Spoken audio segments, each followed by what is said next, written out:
Boxing truth here. Canelo Alvarez is still the lineal middleweight champion, y'all. He is still holds the status of lineal champion as the man who beat the man. This is according to Ring Magazine's criteria. This is also according to Wikipedia. You look up lineal champions in boxing, Canelo Alvarez is on the list in the middleweight division. He has yet to be defeated. He hasn't broken any rules, which requires him, according to Ring Magazine's criteria, to be stripped. He hasn't broken any rules. He's scheduled a fight within the middleweight division within 18 months since he became lineal. He only fought twice out of the division, held a middleweight title defense against Amir Khan, but he hasn't broken any rules because now he's scheduled a fight with the number one middleweight in Gennady Golovkin. So this is for the lineage status. This is for who is truly the man in the middleweight division, because that's what lineal is all about. Matavia beat the man and Kelly Pavlik. Then Cotto beat the man in Matavia.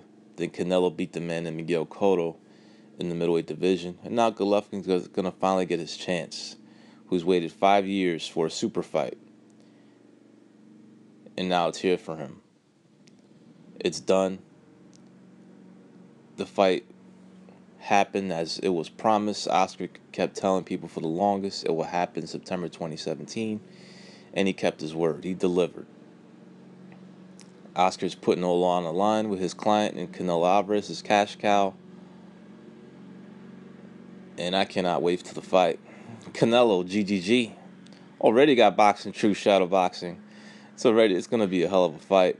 It's a fight that's happening at the perfect time because Canelo Alvarez is coming off 3 great performances against showcase opponents. You know, a clown in Amir Khan, a paper champ in Liam Smith, and a wasteman in Julio Cesar Chavez Jr. But, man, did he dispatch those 3 guys with ease. Knock Khan the fuck out, knock Liam Smith the fuck out, and absolutely dominated Chavez Jr. Embarrassed him. So Canelo's looking all good, looking sharp, dominating, and Golovkin is losing rounds to welterweights and going life and death with Danny Jacobs. He has been fighting more dangerous opponents than Canelo in recent times, but Golovkin hasn't exactly really been all that impressive in these recent bouts. So it makes the fight a lot more intriguing, makes it a lot more interesting, and Vegas concurs. The bookmakers, the odds makers see this as a real fight. They see as Canelo having a legitimate chance of defeating Golovkin. He's no 8-1, 6-1 dog like Danny Jacobs was. It's a really interesting fight that's happening at the right time with Canelo improving and Golovkin getting a little older. 35 years old. Canelo will be 27 in July. And this could be a case of young line versus old line.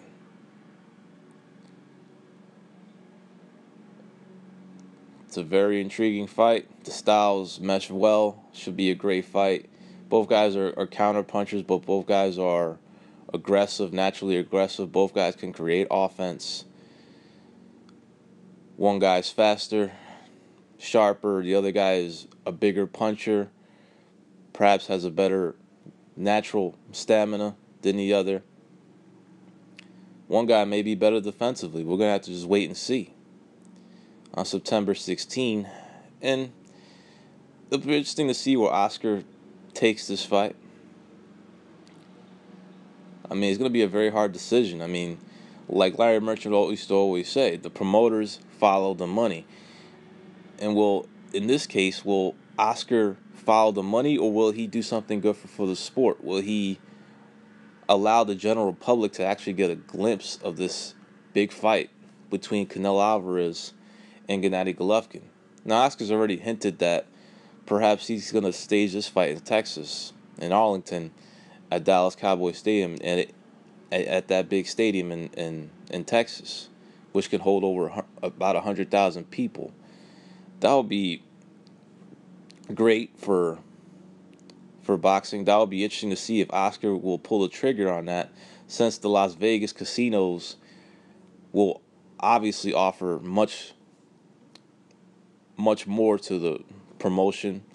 They can overprice the tickets, and they can really bank by staging the fight in Vegas. There's nothing that can compete with the Las Vegas casinos. But if you want to bring the sport to more exposure, to have the general public come, then the Dallas Cowboy Stadium in Arlington, Texas is the right fit for that fight. It'll be a great atmosphere. It'll be a great event. But of course, it won't be surprising if Oscar just takes the casino route, puts the fight in Las Vegas, and overprice the tickets. But it'll be nice to see a fight like that in more different settings, where the general public can actually come watch the fight. It'll be nice if they put the fight in New York, but that shit ain't happening. New York's the last option they would take. The UK doesn't make any sense. The US is where this fight belongs, especially to put it on US pay-per-view, especially after the type of numbers that have been reported that Canelo did with Chavez Jr. Canelo has brought the numbers back. He's brought the pay-per-view numbers back, and it's because this was the one fight that was actually considered not I wouldn't say a true pay-per-view fight, but it was up there in terms of name recognition. You had two star fighters fighting on pay-per-view, and as a result, the casuals responded. You got to get the casuals to respond when it comes to pay-per-view, and that's why the numbers haven't been great since Canelo's fight with Cotto, because this was the first time Canelo was fighting a much recognized name, which is why his pay-per-view numbers for this fight were much more impressive. It exceeded my expectations. I expected a good number, but not a million buys. So, when you put a true pay-per-view fight, the casuals will respond. Doesn't matter with all that piracy going on out there. They will respond if you put a true pay-per-view fight. If you put an HBO type fight on pay-per-view, you're going to get those 170K, 150K buys. So, this fight is going to do huge business. Canelo and Golovkin. It'll be interesting to see where Oscar takes it. Hopefully he goes a different route instead of going back to Las Vegas to stage a fight. But of course, it's hard to turn down the type of offer the Las Vegas casinos will bring up. So we'll just have to wait and see. But it's a very interesting fight. I know the Golovkin fans are nervous. They didn't think the fight would happen. A lot of Canelo haters thought he was ducking, dodging. But Oscar had a plan all along. He needed to get the right deal.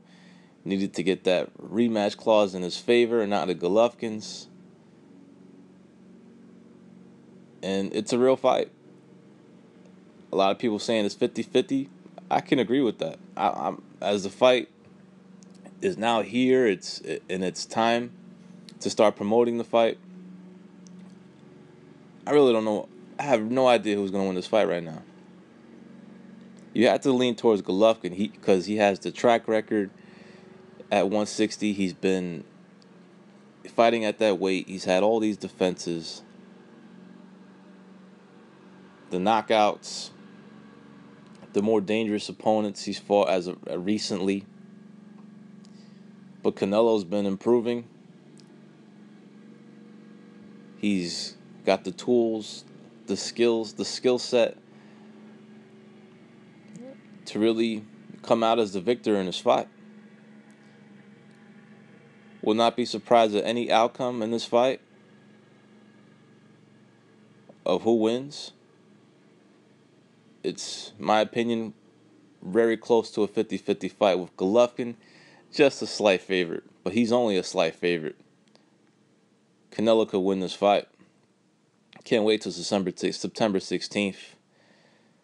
It's going to be a fight that actually delivers, a super fight that actually delivers. I don't expect anything less. Two guys that can punch, that can counter, that can create drama in the ring. It's finally here. Canelo GGG, and Canelo will be putting on his lineal middleweight title on the line. Golovkin has his chance to beat the man. Will he conquer? Or will he falter in his first big super fight of his career? This is Boxing Truth. I'm out.